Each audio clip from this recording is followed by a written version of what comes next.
So what is inclusive crisis leadership and how can it help you predict your success? Both of these concepts are the focus of 410 and are absolute necessities in our organizations today, but I'm telling you, this is actually an approach that's missing in many of our everyday business practices. So let's first start with the building blocks. What is crisis? And then I'm going to add another term here. What is chaos? And how do these two relate to each other? Crisis is a crucial turning point where important decisions must be made. These aren't typical decisions. It's not about, what are you going to wear for the day out or which leash you're going to use when you're walking the dog after dinner. Crisis involves decisions that are not routine, and they are non-routine either due to the nature of the challenge or its potential impact in the organization. So the key here about crisis is that they typically present unique challenges to the leader or to the organization itself.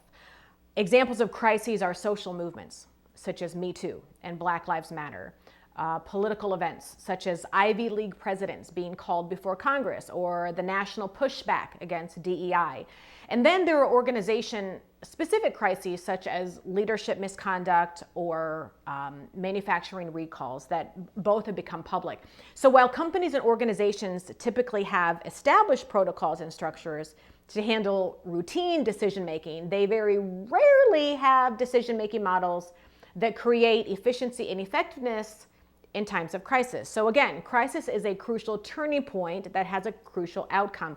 I actually liken it to an unskilled swimmer standing at the edge of the deep end of a pool and deciding, am I going to jump or am I going to take a step back?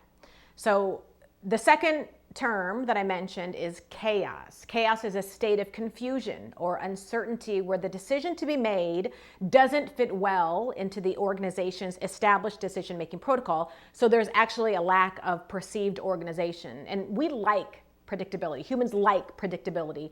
And part of a successful organization is being able to establish predictability, and that means protocolization, having policies and procedures that are understood and shared with your organization. So here's an example.